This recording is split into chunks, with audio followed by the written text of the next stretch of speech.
আমাদের মৃত্যুটা কিভাবে হলে সেই মৃত্যুটা প্রকৃত মৃত্যু হয়, শুনুন। দুটি চরিত্র আমরা জানি।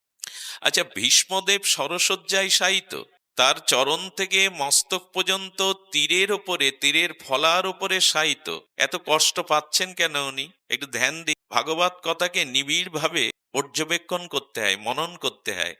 ভাগবতের একটা শব্দ মাঝে মাঝে মনে হয় ভাগমাত। ভগবত তো হিন্দিতে বলে ভাগমাত। ভাগবত মানে শরীরটা এখানে আছে, আপনার অনেকের মন ভেঙে গেছে বাড়ির দিকে, ভেগে যাওয়া মানে এখান থেকে সরে যাওয়া। শরীর আপনার এখানে, অথচ মন এখানে। সংসার থেকে আমরা ভেগেই যাই, পিছিয়ে যাই। কিন্তু ভাগবত বলছে ভেগে যেও না, মৃত্যুকেও সামনে দেখে এগিয়ে যাও। তো বিশ্বদেব সরসজ্জার উপরে যন্ত্রণা পাচ্ছেন কেন? ওনার ইচ্ছা মৃত্যু, হাতের মুঠোয় ওনার মৃত্যু, উনি চাইলে এখনই প্রাণ ছাড়তে পারেন, তো যন্ত্রণা পাচ্ছেন কেন? বিশ্বদেব সরসজ্জার উপরে এই জন্য মৃত্যুকে বরণ করছে না, উনি মনে মনে অন্তরে অন্তরে এই নিবেদন, এই প্রার্থনা জানাচ্ছেন, মৃত্যু তো আমি আমার হস্ত মুঠোয়, কিন্তু মৃত্যুটা আমি সার্থক করতে চাই। কত যুদ্ধ, কত বিগ্রহ, কত উত্থান পতন দেখেছি এই কৌরবদের, এই হস্তিনাপুরে। প্রভু, আমার মৃত্যুটাকে আমি সার্থক করতে চাই। এই জন্য ভীষ্মদেব ওই যন্ত্রণা কাতর অবস্থায়, ওই ইচ্ছামৃত্যু অবস্থায় মনে মনে গোবিন্দকেই স্মরণ করছেন। তোমাকে দেখেই এই শরীরটা ছাড়তে চায়। এলো মৃত্যুর প্রস্তুতি। সংসারে তীরের মতো যন্ত্রণায় আছে আমরা, রোগ শোক জ্বালা যন্ত্রণা, কত না পাওয়ার বেদনা। এটা তীরের মতো যন্ত্রণা দেয় মানুষকে, কিন্তু এর মধ্যেও বিশ্ব জগৎকে জানাচ্ছেন মৃত্যুর প্রস্তুতি নাও। আর সেই প্রস্তুতিটা হলো কৃষ্ণকে স্মরণ করা। শ্রীকৃষ্ণ ভক্তের অন্তরের এই মর্ম প্রার্থনা উনি গ্রহণ করলেন। গোবিন্দ হস্তিনাপুর ছেড়ে চলে যাবেন, কিন্তু ভীষ্মের এই প্রার্থনা, বিশ্বের এই অন্তরের আবেদন নিবেদন গোবিন্দ গ্রহণ করলেন। এবং তিনি স্বয়ং উপস্থিত থাকতেও যুধিষ্ঠিরের মনে একটা সংশয়, সন্দেহ, একটা বেদনা সেটি সৃষ্টি করলেন। এত বিধবার অশ্রু, এত হাহাকার, এত ভাইদের মৃত্যু, এত রক্তের স্রোত কুরুক্ষেত্রে, আমি রাজা হলাম, এত কিছু ধ্বংসের পরে রাজা হলাম। আচ্ছা, যুধিষ্ঠিরের মনে এই সংশয় নিয়ে রাত্রে ঘুমাতে পারেন না, চোখে আসে ওনার জল। উনি রাত্রে পায়চারি করছেন, গোবিন্দ দেখছেন, গোবিন্দেরই তো সৃষ্টি। আচ্ছা, স্বয়ং ভগবান যেখানে উপস্থিত ছায়ার মতো, তার মনে এসব চিন্তা আসে? গোবিন্দই তার মনে এই সংশয় তুললেন, এবং গোবিন্দ নিরাকরণের জন্য বললেন, যুধিষ্ঠির মহারাজ কিসের চিন্তা করছেন? বলে, আমি শান্তি পাচ্ছি না, এত রক্তক্ষয়, এত হাহাকার, এত মৃত্যু। বলেন, শান্তি পেতে গেলে একটি নির্দেশ তোমাকে মানতে হবে। পিতামহ ভীষ্ম সরসজ্জায় শায়িত আছেন, উনি মহা তপস্বী, উনি মহাজ্ঞানী, প্রজ্ঞাবান। উনার মতো মহা তপস্বীর কাছে না গেলে মানসিক অশান্তি দূর হবে না। ভগবান কি সংকেত দিচ্ছেন? আমাদের অশান্তি দূর করার সংকেত কি দিচ্ছেন? বাড়ি বসে থাকলেই, অর্থবিত্তের মধ্যে থাকলেও, রাজা হলেও তুমি শান্তি যাও, জ্ঞানীর কাছে যাও। তদ্বিদ্ধি প্রণিপাতেন পরিপ্রশ্নেন সেবায়া উপদেক্ষন্তি তো জ্ঞানীন জ্ঞানীন তত্ত্বদর্শিনা। গীতায় ভগবান নিজেই বলেছেন, ওটা আচরণ করছেন। বলেন, যাও পিতামহ ভীষ্মের কাছে গিয়ে ধর্ম উপদেশ নাও, তাহলে মানসিক অশান্তি দূর হবে। ভগবান সংকেত দিচ্ছেন, সংসার অশান্তময় জায়গা, অসাৎসত জায়গা, ত্রিতাপ দগ্ধিত যন্ত্রণা দগ্ধীভূত হওয়ার জায়গা। শান্তি যদি পেতে চাও তো ভক্তের কাছে যাও, তত্ত্বজ্ঞের কাছে যাও। ভগবান নিজে নির্দেশ দিচ্ছেন। আমরা যাই তো, এই যে চাকরি বাকরি, খাওয়া পড়া, সংসার, আত্মীয় কুটুম্ব, বউ ছেলে মেয়ের বাইরে যেতে চাই তো, এই যাওয়াটাই গোবিন্দ নির্দেশ দিচ্ছেন, তত্ত্বজ্ঞের কাছে যাও, মহতের কাছে যাও, তাহলে জীবনের সংশয় দূর হবে, জীবনের পরম লক্ষ্যকে তুমি উপলব্ধি করতে পারবে। একটি লতাকে আদর্শ রূপ ধরার না দিলে লতা মাটিতেই সারা জীবন থাকবে, উপরে উঠতে পারবে না। তোমার জীবনের আত্মকল্যাণ, আত্মমুখিতা সেদিনই আসবে যেদিন কোনো আদর্শ রূপ ধরাটকে তুমি আঁকড়ে ধরবে। লতা উপরে উঠতে পারে না, কোনো বৃক্ষের সাথে যুক্ত করে দিন, নাহলে আদর্শরূপ কোনো বস্তুর সাথে যুক্ত করে দিন, তবেই লতা ঊর্ধ্বগামী হবে, নাহলে লতা মাটিতেই পড়ে থাকবে। তোমার জীবনে যদি কোনো মহৎ সঙ্গ না হয়, কোনো আচার্যের সান্নিধানে যদি তুমি না যাও, তাহলে জীবন কল্যাণময় হবে না। আজ বিশ্বদেবের কাছে পঞ্চ পাণ্ডব চলেছেন, সবার পিছনে গোবিন্দ। আমার মনে প্রশ্ন জাগে, আগে পাণ্ডবদের দিয়ে গোবিন্দ পেছনে কেন? গোবিন্দ যেন জানাচ্ছেন, আগে ভগবানের কৃপা না, আগে ভক্ত কৃপা চাই। যুধিষ্ঠিরকে পঞ্চপাণ্ডবকে আগে দিয়েছেন, বলছেন পঞ্চপাণ্ডবকে উনি আগে দিয়েছেন। গোবিন্দ আমাদের শিক্ষা দিচ্ছেন, মহাভারত এক অনন্য শাস্ত্র। উনি মানুষের ব্যবহারিক শিক্ষা দিচ্ছেন মহাভারতে, যে দেখো আগে ভক্ত কৃপা, ভগবান আগে যাচ্ছে না সবার পিছনে। আপনি মাথা খুঁটেও কখনো ভগবত কৃপা লাভ করতে পারবেন না সারা জীবন, যতদিন মহৎ কৃপা না হবে। আচ্ছা দেখুন, সুগ্রীবের সমস্যা মেটালো রাম, কিন্তু সুগ্রীবের সাথে রামের পরিচয় কে করিয়ে দিল? একটু কথা বলুন। হনুমানই করিয়ে দিল। আচ্ছা, ভগবান সীতাহারা হয়ে খুঁজে বেড়াচ্ছেন সীতাকে, কিন্তু সীতার অন্বেষণ কে পেল, রাম না হনুমান? সংকেত দিচ্ছে কি রামায়ণ? ভক্ত কৃপা ভগবানেরও লাগবে, তোমার আমার শুধু না। সুগ্রীব রাজ্যহারা, স্ত্রীহারা, কিন্তু সেই সুগ্রীব সব ফিরে পেল। এ সামনে এখন কেউ আসবেন না। সুগ্রীব ফিরে পেল সবকিছু হনুমানের কারণে। আচ্ছা, বিভীষণ রামচন্দ্রের চরণ পেল, লঙ্কার নৃপতি হলো, সেটাও হনুমানজির কারণে। রামচন্দ্র বললেন আমার সীতা অন্বেষণ কার্য সেও হনুমান। কি বোঝাচ্ছেন ভগবান? আমিও যখন, আচ্ছা, রামচন্দ্র লক্ষণ নাগ পাশে আবদ্ধ হয়েছিল না লঙ্কায়, ভগবানকেও নাগ বেঁধে ফেলেছে, ছাড়ালো কে? এগুলো তো আমরা এখন চর্চা করি না।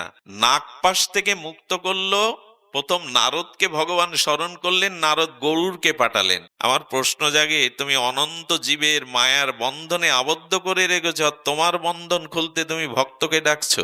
এও ভগবানের কি বিচিত্র সংবাদ! দেখুন, ভগবান জানাচ্ছেন আমিও যখন নাগপাশে বন্ধন হলাম, আমার বন্ধন মুক্তিও ভক্ত এসে করেছে।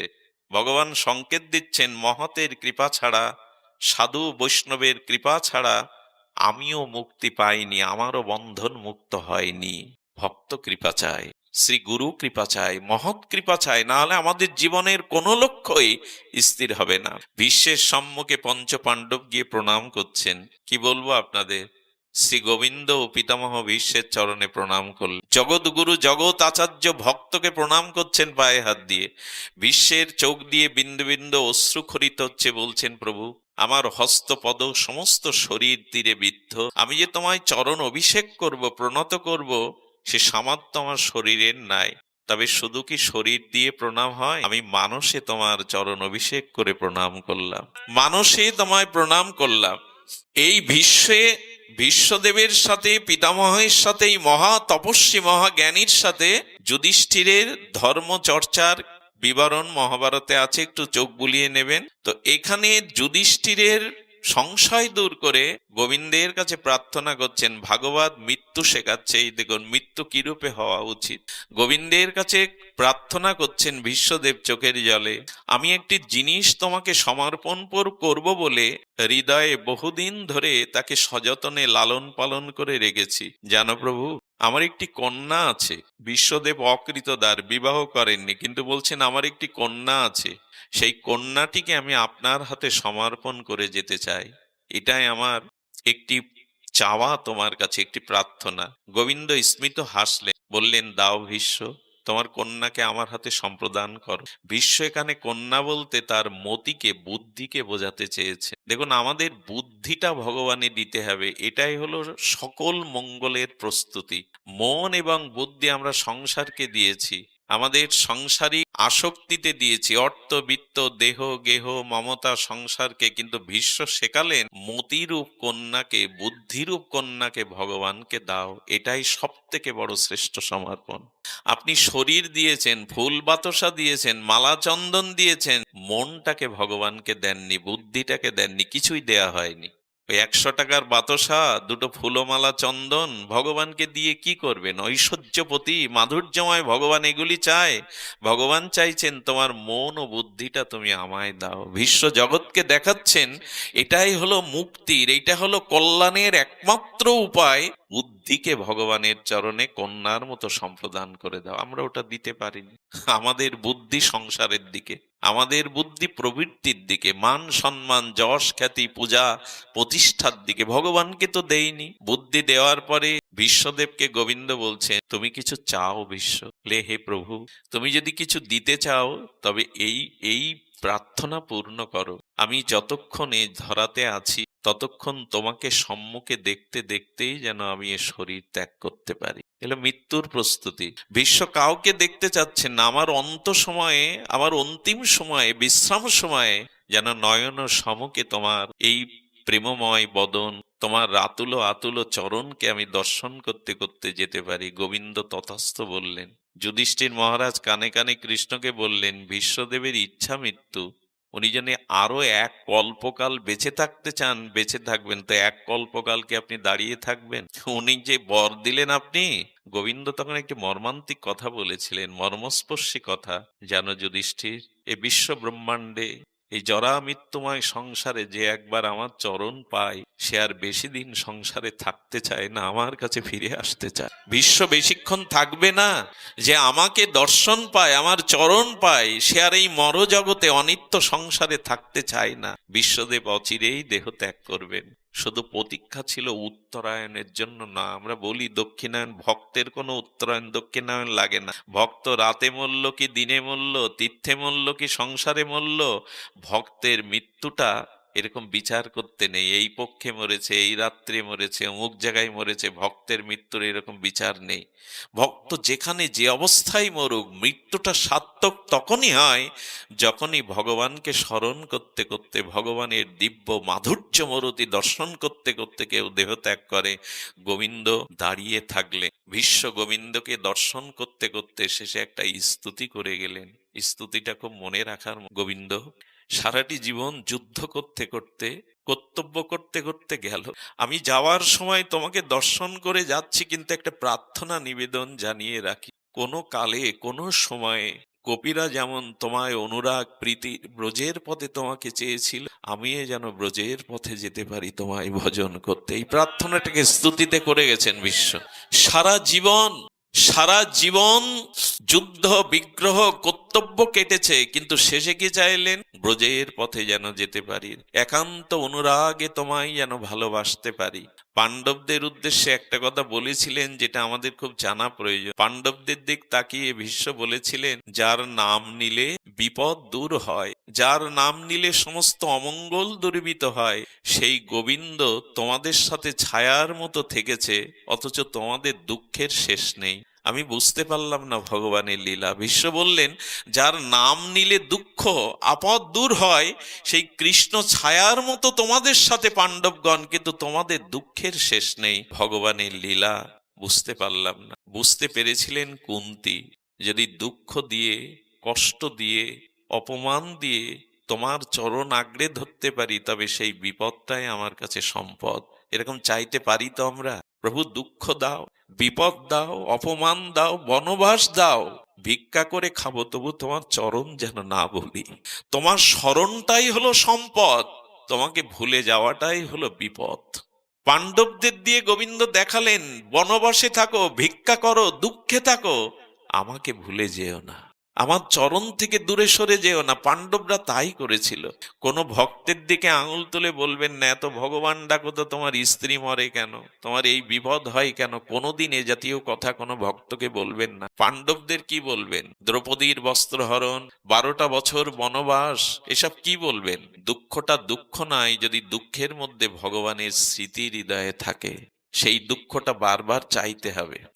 তোমাকে স্মরণ করিয়ে দেয়, তোমার সান্নিধ্যে নিয়ে যায়, এই দুঃখটাই আমার জন্য সম্পদ। বিশ্বদেবের এই প্রার্থনা আমাদের বড় করে জানিয়ে দেয়, জীবনের লক্ষ্য হলো প্রকৃত মৃত্যুকে জানা, মৃত্যুকে উপলব্ধি করা, কিভাবে মরতে হয় এটা শেখানো।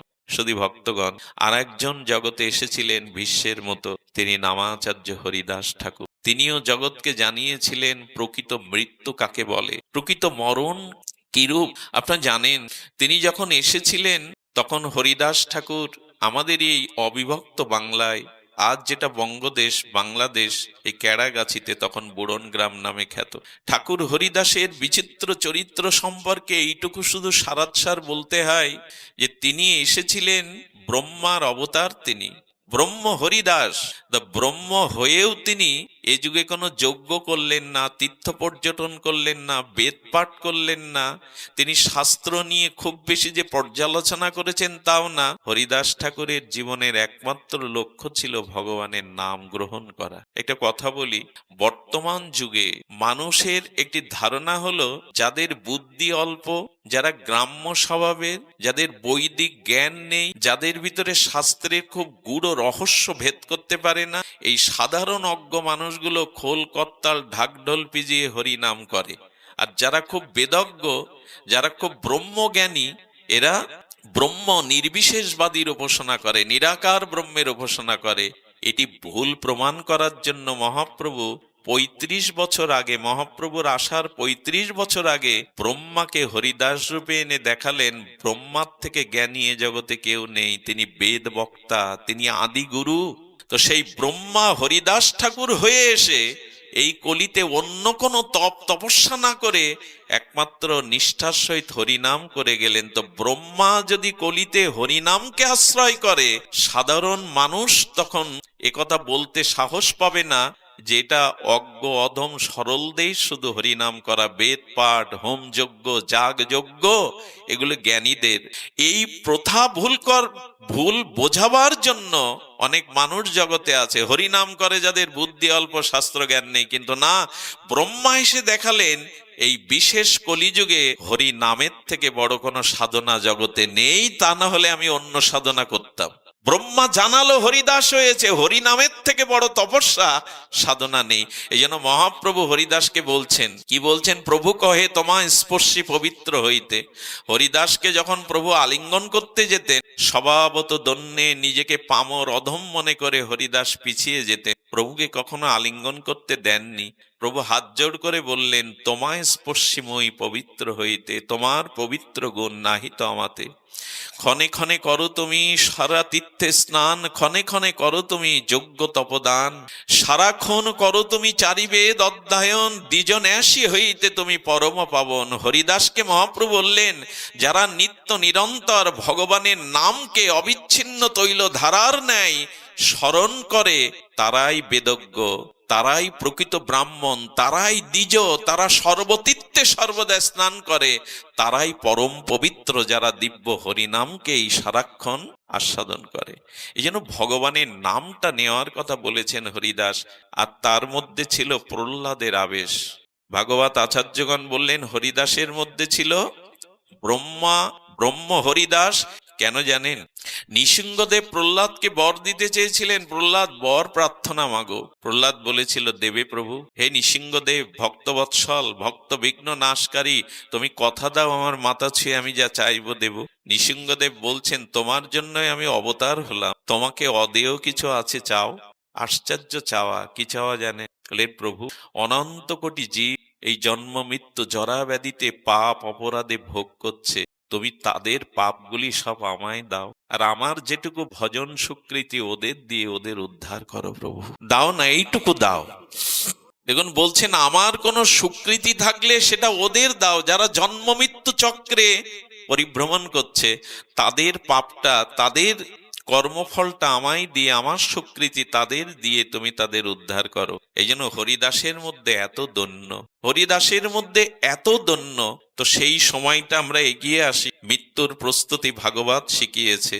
আর আমরা যেন এটি স্মরণ করতে পারি যে গীতায় বারবার বলেছেন, জং জং বাপি স্মরং ভাবম ত্যাজে অন্তে কলেবরং তং তম বৈতি কন্তে ও সদা তদ্ভাব ভাবিত। দেখুন, মৃত্যুর সময় অন্তত ভগবত স্মৃতি, ভগবত স্মরণ আনার জন্য সমস্ত জীবন অভ্যাস চায়। ঠাকুর হরিদাস নাম জপ করছেন মৃদুমন্দ। গোবিন্দ দাস হরিদাসের জন্য মহাপ্রভুর অবশিষ্ট প্রসাদ নিয়ে গেছেন। ঠাকুর ওঠো, প্রসাদ পেয়ে নাও। মৃদমন্দ নাম করতে করতে হরিদাস প্রসাদকে প্রণাম করলেন। প্রসাদের রজকণা সামান্য জিহ্বায় আর মস্তকে দিয়ে প্রসাদকে প্রণাম সম্মাননা জানিয়ে নিয়ে যেতে বললেন। 3টে দিন হরিদাসের এভাবে প্রসাদ পাচ্ছে না। জীর্ণ শীর্ণ দেহে নিয়ে 3 লক্ষ নাম করে চলেছেন। সংবাদটি গোবিন্দদাস মহাপ্রভুর কর্ণে পৌঁছে দিল, প্রভু তোমার হরিদাসের ব্যামো হয়েছে, হরিদাস প্রসাদ পাচ্ছে না। প্রভু ব্যগ্র হয়ে ছুটে এসে জিজ্ঞাসা করছেন, হরিদাস তুমি সুস্থ আছো তো? ভক্ত ভগবানের কথা শুনুন। হরিদাস অপলক নয়নে নামরত অবস্থায় বলছেন, শরীর সুস্থ মোর অসুস্থ বুদ্ধি মোর। প্রভু, আমার শরীর সুস্থ, এই রক্ত মাংসের শরীর অসুস্থ আমি মনে করি না, কিন্তু আমার মন অসুস্থ। কথাটি খুব ধ্যান দেওয়ার জন্য অনুরোধ করছি। দেখুন, আমাদের এই শরীরের পরিণাম কি? যদি চিতায় দাহ করেন, পরিণাম হলো এক মুষ্টি ছাই। যদি বিল্বমঙ্গলের দেহটাকেও অন্ত্যেষ্টিক্রিয়ার করার উত্তরসূরি না থাকে, তবে শৃগাল কুকুর ফেলে দিলে খাওয়ার পরে তাদের উদারে মলমূত্র তৈরি হবে আমার এই দেহটা। যদি শৃগাল কুকুর পশু পাখি ছিঁড়ে খায়, আর যদি মাটির নিচে দেন, এই দেহটা কিরমিকিটে রূপান্তরিত হবে। যে দেহের পরিণাম ভস্য, যে দেহের পরিণাম মলমূত্র বিষ্ঠা, যে দেহের পরিণাম কিরমিকিট, সেই দেহের ব্যাধিকে হরিদাস ব্যাধি মনে করছে না। প্রভু, আমার মন অসুস্থ। কেন হরিদা? আগের মতো তোমার নাম আর সংকল্প পূর্বক পূর্ণ করতে পারছি না। দেখুন, আমরা সারা জীবন শরীরের ব্যাধি নিয়ে কাটালাম, কিন্তু মনের ব্যাধিটা বুঝতে পারিনি। ভগবানকে ভজনা না করাই হলো মনের ব্যাধি। এই ব্যাধিতেই এখন আমরা আক্রান্ত। ভগবানকে স্মরণ না করা, মনন না করা, চিন্তন অনুধ্যান না করাই হলো ব্যাধি। শরীর সুস্থ মোর অসুস্থ বুদ্ধি মন। প্রভু, আমার শরীর সুস্থ, এ শরীরের চিন্তা আমি করি না। ঠাকুর হরিদাস কখনো ভালো গায়ে জামা দেয়নি। ব্রহ্মা হয়ে কি পরতেন জানেন? রাস্তাঘাটে শ্মশানে যে কাপড়ের টুকরো কেউ ফেলে যেত, ওটা শুদ্ধ নদীর জলে চুবিয়ে শুধু লজ্জাটা নিবারণ করত। ভালো কুটিরও বাঁধেননি। মহাপ্রভুর সেই সিদ্ধ বকুলের তলায় বসে ভজন করেছেন সারা জীবন। কিন্তু দেখুন, এই নামাচার্য হরিদাসের অনুভূতি দেখুন। মহাপ্রভু বললেন, হরিদাস, বিদ্ধ হয়েছ, সংখ্যা অল্প করো। তোমার মহিমা এ জগতে অনেকেই জানে না। হরিদাস, তোমার মুখের কথায় বিষাক্ত সাপ স্থান ত্যাগ করে ফুলিয়াতে। আমার সৌভাগ্য হয়েছিল এই জায়গাটা যাওয়ার। হরিদাস ঠাকুর যেখানে নাম জপ করতেন, ওখানে একটা বড় গুফার মধ্যে বড় সাপ বাস করত। তার বিষে মাটিটাই জর্জরিত হয়েছিল, ভক্তগণ বসলে কষ্ট পেত। হরিদাস ঠাকুরের কাছে জানালে করজোরে বলছেন, ওগো, কেউ যদি থেকে থাকো স্থান ত্যাগ কর, তোমার কারণে ভক্তরা কষ্ট পাচ্ছে। বিরাট সাপটা হরিদাসের মুখের কথায় বেরিয়ে এসে ঠাকুরের দিকে তাকিয়ে কি বলল জানেন? সাপের তো কোনো ভাষা নেই, কিন্তু অনুভূতির রাজ্যে মুখের ভাষা না, অনুভূতির রাজ্যটা আলাদা। সাপ যেন বলল, প্রভু, আশীর্বাদ করো না, যেন মনুষ্য জন্ম নিয়ে তোমার মতো ভক্তের মুখে হরিনামের ভাগ্য পায়। এ জন্মে তো পেলাম না, এ জন্মে তো এটা পেলাম না। যার মুখের কথায় সাপও চলে যায়। আরে সাপ চিন্তা করুন, সাপের কথা বাদ দিন। যে মায়া দেবী দেবতাদের, মুনি ঋষিদের পথভ্রষ্ট করেছেন, সেই ফুলিয়ার গঙ্গা তীরে পূর্ণিমার রাত্রে কতবার মোহিনী রূপ নিয়ে মায়া হরিদাসকে ভোলাতে চেয়েছে। চাঁদনি রাত, যুবতী রমণীর মোহিনী রূপ ধরে পায়ের নূপুর ধ্বনি তুলে হরিদাসের সামনে 3 দিন হেঁটেছে এই সুন্দরী রমণী একাকী। হরিদাসের সেদিকে দৃষ্টি যায়নি। নাম কিভাবে রক্ষা করে ভক্তকে লক্ষ্য করুন। শেষে মায়া দেবী চরণে এসে বললেন, ঠাকুর, আমি ব্রহ্মাকেও মোহিত করেছি, আমি দেবতাদের মোহিত করেছি, আমি সাক্ষাৎ মায়া মোহিনী রূপে এসেছিলাম। এই চাঁদনি রাত্রে, এই নিরালায় নদী তীরে, গঙ্গার তীরে তুমি একবারও ফিরে তাকালে না।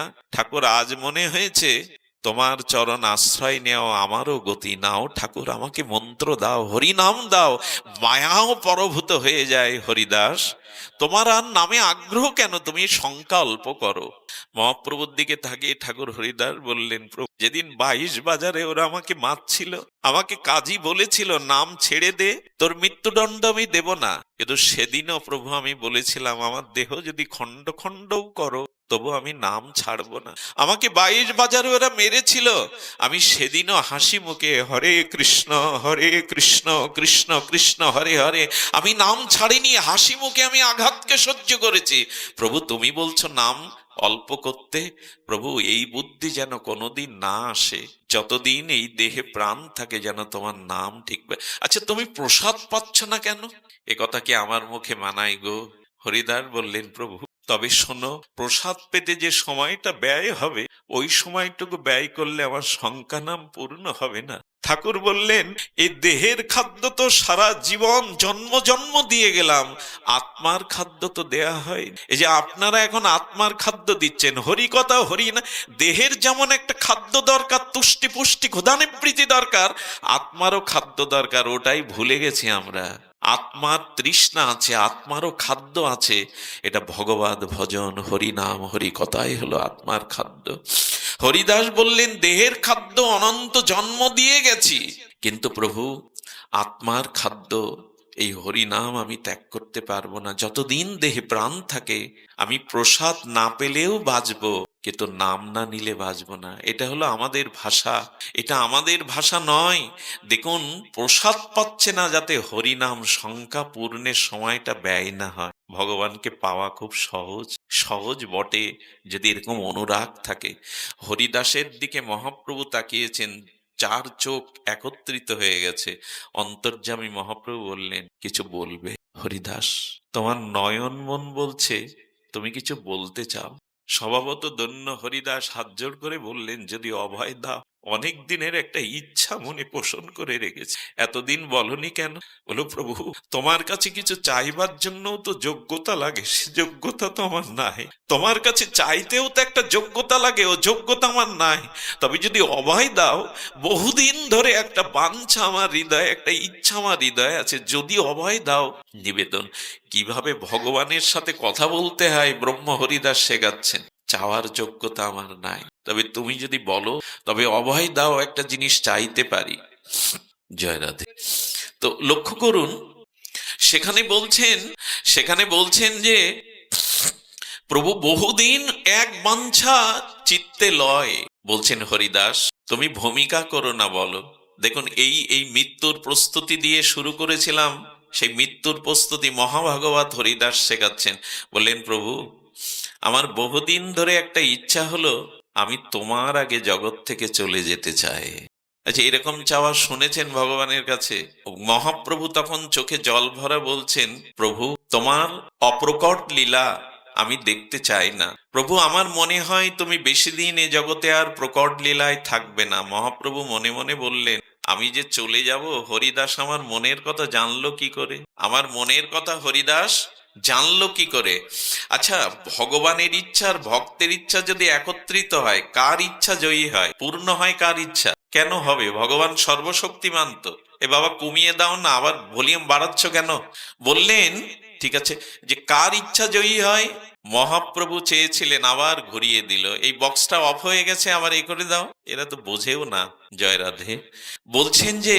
বলছেন হরিদাস ঠাকুর নিবেদন করছেন, প্রভু আমি তোমার আগে জগতে শরীর পাড়তে চাই। হরিদাস জেনে গেছেন মহাপ্রভু এই জগতে প্রকট লীলায় থাকবেন না, আমি তোমার আগে যেতে চাই। মহাপ্রভু কাঁদছেন, হরিদাসও কাঁদছেন। মহাপ্রভু বললেন, আমার যত কাজ সব তোমাকে লইয়া হরিদাস, তুমি চলে গেলে আমার কার্য কে করবে? আমার নাম প্রেম দান তো তোমার কাছেই। শুধু ভক্তগণ বললেন, না প্রভু, যেদিন তুমি অপ্রকট হবে, সেদিন এই লীলাচলের আকাশ বাতাসে অন্ধকার নেমে আসবে, জগন্নাথের দেউলের প্রদীপ নিভে যাবে, বাতাস ভারী হয়ে যাবে। সেই অভিশপ্ত অন্ধকার দিনে হা গৌরাঙ্গ বলে যে অভিশপ্ত এই যে হতাশা, শূন্যতা আমি সহ্য করতে পারবো না। কথা দাও গৌর হরি, আমি যেন তোমার আগে যেতে পারি। সারা জীবনে একটি জিনিস চাইছে, সেই চাওয়াটা হলো তোমার অদর্শন যেন আমাকে না দেখতে পারবো। তো আমরা ভগবানকে সামনে রেখে এরকম বলতে পারবো তো, তোমার আগে যেন আমি যাই, তোমার অদর্শন যেন আমাকে না দেখতে হয়। কিন্তু যাবো কি করে? হরিদাস দ্বিতীয়বার চাইলেন। এটি গৌড়ীয় বৈষ্ণবের কাছে, ভক্তদের কাছে চির অবিস্মরণীয় হয়ে আছে এই চারটি পয়ার। বলে, প্রভু তোমার আগে যাব, তবে আরেকটি ইচ্ছা আছে আমার। কেমন করে যাব জানো? পারলে এই অভাগার ইচ্ছাটা পূর্ণ করো। হৃদয়ে ধরিব তোমার ও কমল চরণ, নয়নে হেরিব তোমার ও চন্দ্র বদন, বদনে উচ্চারিব শ্রীকৃষ্ণ চৈতন্য নাম, এই মতো ইচ্ছা মোর ছাড়িব পরা। হে গৌর হরি, আমি যেদিন যাব সেদিন আমার একান্ত ইচ্ছা তোমার কমল চরণ দুখানা যেন আমি বুকে নিতে পারি। আমার নয়ন রূপ ভৃঙ্গ ভ্রমর যেন তোমার বদন রূপ কমলকে আস্বাদন করতে পারে, আর জিহ্বায় যেন শ্রীকৃষ্ণ চৈতন্য উচ্চারণ করতে করতে যেতে পারি। হরিদাস ঠাকুর আমাদের সংকেত দিল, এই প্রার্থনা জানিয়ে রাখ। আমার মনে হয় যদি কেউ ভগবানের সামনে কোনোদিন কিছু চান, হরিদাসের এই চাওয়াটা একটু স্মরণ করবেন। মৃত্যুর সময় পুত্রের মুখ না দেখতে পায়, সহধর্মিনীর সান্নিধ্য মুখ না দেখতে পায়, আত্মীয় স্বজনকে দেখতে না পায়, আমার অন্তঃসময়ে যেন তোমার চরণটাকে মনে পড়ে, তোমার বদনটাকে মনে পড়ে। প্রভু আর কিছু চাই না। আচ্ছা, কেউ কেউ বলে সারা জীবন ভগবৎ সঙ্গ করেছে, হরিনাম আশ্রয় করেছে, ভক্তি যাজন করেছে, মৃত্যুর সময় তার স্মৃতিশক্তি লোপ পায়, সে বোবা হয়ে যায়। যদি এই প্রশ্ন কেউ তোলেন তো ভগবান উত্তর দিচ্ছেন, সারা জীবন যে আমাকে স্মরণ করেছে, মৃত্যুর সময় যদি তার স্মৃতিশক্তি লোপ পায়, তার বাক শক্তি রুদ্ধ হয়ে যায়, তখন আমি ভগবান তার হৃদয়ে বসে তার হয়ে তার নামটা করিয়ে নিই। তখন দায়িত্ব হয় আমার, তখন আমারই দায়িত্ব হয় তার হৃদয়ে বসে তার নামটা করে নেওয়া। হরিদাস ঠাকুরের পরের দিন প্রভাতে জগন্নাথ দর্শন করে মহাপ্রভু এলেন। মহাপ্রভু এসেছেন যখন হরিদাস ঠাকুর দেখছেন মহাপ্রভুর সাথে আর স্বরূপ দামোদর ভক্তগণ গৌর পরিকরগণ দেখেছে, হরিদাস এই বৈষ্ণবকে দেখে, মহাপ্রভুকে দেখে মনে করলেন এ জীবন আজ ধন্য। কি করলেন জানেন? বৈষ্ণবের চরণ রেণু ভূষণ করিয়া তনু যাহাতে অনুভব হয়। ঠাকুর মশার এই বাণীর আলোকে হরিদাস ঠাকুর সমস্ত বৈষ্ণবদের ধুলোগুলো গায়ে মাখছেন, বললেন এটাই আমার সারা জীবনের ভূষণ। বৈষ্ণবের চরণ রেণু এটাই আমাদের অনুভূতির রাজ্যের জিনিস। শ্রদ্ধা করে যে বৈষ্ণবের ধুলি মাখতে পারে সাধু মহতের, এই ধুলির একটা আলাদা মহিমা আছে। হরিদাস ঠাকুর বৈষ্ণবের ধুলিতে অঙ্গ ভূষণ করছেন। পার্বত, অলংকার পরতে যতটা ভালো লাগে, বৈষ্ণবের ধুলিতে যদি অলংকার করতে পারি তবে দেহ সার্থক হয়। বৈষ্ণবের চরণ রেণু ভূষণ করিয়া তনু যাহাতে অনুভব হয়। আর ঠাকুর হরিদাস বুঝতে পারলেন, মহাপ্রভু সংকীর্তন শুরু করলেন। সেই বেড়ি কীর্তন হরিদাসকে সামনে রেখে কীর্তন করতে করতে কোনো অনুভবী ভক্ত মহাপ্রভুকে এনে হরিদাসের কোলে দিলেন। আর হরিদাস মহাপ্রভুর চরণখানা স্পর্শ করে শ্রীকৃষ্ণ চৈতন্য বলতে বলতে চিরদিনের মতো প্রভুর কোলে, আর শ্রীকৃষ্ণ চৈতন্য করিতে উচ্চারণ, নামের সহিত প্রাণ করিল উৎক্রমণ। বিশ্বের যেমন ঈর্ষা মৃত্যু, হরিদাসও নিজের প্রাণ হরিনামের সাথে উৎক্রমণ করে নিবেদন করলেন। হরিদাসের তনু প্রভু কোলেতে উঠাইয়া অঙ্গনে নাচেন প্রভু প্রেমাবিষ্ট হইয়া। আচ্ছা, হরিদাসকে প্রভু কোলে নিয়েছেন, হরিদাসকে নিয়ে প্রভু প্রেমাবিষ্ট নৃত্য করছেন, কখনো বককে জড়িয়ে ধরছেন।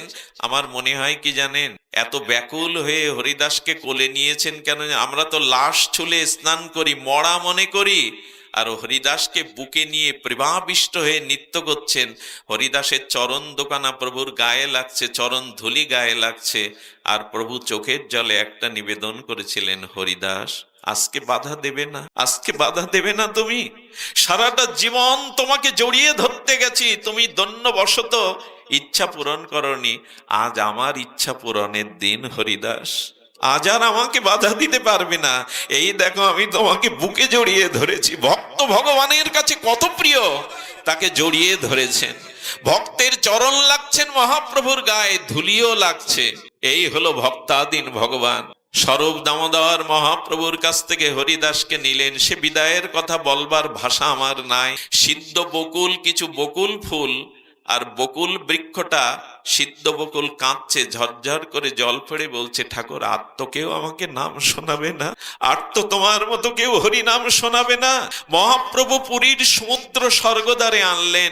সমুদ্র সা সা করে বইছে আর বলছে, ঠাকুর তোমার মতো নামনিষ্ঠ ভক্ত আর পাবো না, কে আমাকে নাম শোনাবে? আজ সমুদ্রের জলে অবগাহন করালেন মহাপ্রভু। হরিদাসের পাদদক পান করতে বলছেন। এই দেখুন, মরার চরণ জল কেউ পান করে, হরিদাসের দেহ মৃত মরা নয়, ভক্তের দেহও চিন্ময়। বললেন হরিদাসের পাদদক যে পান করবে তার কৃষ্ণ ভক্তি হবে। হে সমুদ্র, তুমি তীর্থ ছিলে, আজ মহাতীর্থ হলে। হরিদাসকে প্রভু ডোর কৌপিন পড়ালেন, জগন্নাথের প্রসাদী চন্দন পরালেন, নিজে হাতে বালু সমাধির মধ্যে দিয়ে প্রভু বালু দিতে গিয়ে চোখের জলে বলছেন, হে বালু, হে হরিদাস, কি দেব তোমায়? সারাটি জীবন তুমি ভগবানের জন্য, নামের জন্য অতিবাহিত করেছ। আজ মহাপ্রভুর চোখের জল বালু দিয়ে হরিদাসের সমাধি দিয়ে দিলেন। হরিদাসের সমাধিতে প্রভু বেড়ি কীর্তন করলেন।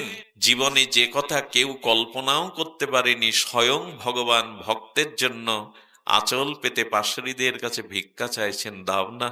আমার হরিদাসের বৈষ্ণব সেবা মহোৎসবের জন্য স্বয়ং ভগবান, অন্নপূর্ণা যার চরণ সেবার জন্য, লক্ষ্মী যার চরণ সেবার জন্য ব্যাকুল থাকে, সেই ভগবান আঁচল পেতে ভিক্ষা চাইছেন ছেলে মেয়ে সংসারের জন্য না, ভক্তের জন্য। এই না হলে ভগবান, এই না হলে তিনি ভক্তাধীন। সেই ভিক্ষালব্ধ প্রসাদ, কাশী মিশ্রের প্রসাদ নিয়ে মহাপ্রভু ভক্তদের বসালেন। এক একজন ভক্তদের পাত্রে পঞ্চজনের মতো প্রসাদ তুলে দিতে লাগলেন। প্রভু তো সারাদিন মুখে এক বিন্দু জলও দেয়নি। এই যে যার পিতার উদ্দেশ্যে আজকের এই বৈষ্ণব সেবা, ভগবত সেবা আয়োজন করেছেন, এটাই আত্মার কল্যাণের প্রকৃষ্ট বিধান। এরা আত্মীয় স্বজন নিয়ে অনেক করে খাওয়া দাওয়া, লোকলোকনি, তাহা বিনা রত্ন শূন্য হইল মেদিনী। প্রভু কাঁদছেন আর বলছেন, হরিদাস চলে গেল প্রাণে বাঁচা ভার, 3 লক্ষ হরিনাম কে শোনাবে আর। হরিদাস তুমি যাও, আমি তোমার পেছনে পেছনে আসছি। হরিদাস তুমি যেমন আমার ছাড়া নও, আমি তেমনি তোমায় ছাড়া নও। প্রভু আর বেশি দিন ছিলেন না প্রকট লীলায়। ভক্ত চলে গেলে ভগবানও সেই পথ ধরে চলে গেলেন। আর বলে দিলেন, হরিদাসের বিজয় উৎসব যে কইল দর্শন, যে তারে বালু দিল, যে কইল নর্তন। হরিদাসের এই বিজয় উৎসব, এই মহোৎসবে যারা নৃত্য করলো, কীর্তন করলো, প্রসাদ পেল, যারা হরিদাসের নির্যান শ্রবণ করলো, মহাপ্রভু আশীর্বাদ করছেন অচিরেই তাদের কৃষ্ণ ভক্তি হোক, অচিরেই তাদের কৃষ্ণ প্রাপ্তি হোক। এই প্রার্থনা জানিয়ে প্রয়াত প্রশান্ত কুমার দত্ত মহাশয়ের 2 পুত্র ক্ষণিকলাল দত্ত, জহরলাল দত্ত, তাদের পিতার আত্মকল্যাণে আপনারা একটু গুরু গোবিন্দের কাছে সবাই প্রার্থনা করবেন যেন তার আত্মার পারমার্থিক কল্যাণ হয়। জয় রাধে, জয় নিতাই গৌর হরিবল। শুধু ভক্তবৃন্দলে, আমি বিষয়ী জীব, বিষয় নরকের কীটে পড়ে আছি। বিষয়ের কারণে একটু ব্যস্ততা থাকে। আপনাদের সকলের চরণে আবারও ক্ষমা প্রার্থনা করে, যেহেতু ভোগ আরতির সময় আপনারা প্রসাদ পাবেন আর প্রাণ ভরে পারলৌকিক আত্মর কল্যাণে আশীর্বাদ করবেন। আবারও আপনাদের চরণে সশ্রদ্ধ ধন্যবাদ জানিয়ে এখানেই আমার 2টি কথা বিশ্রাম রাখছি। জয় শ্রী গুরু প্রেমানন্দে গৌরদেব।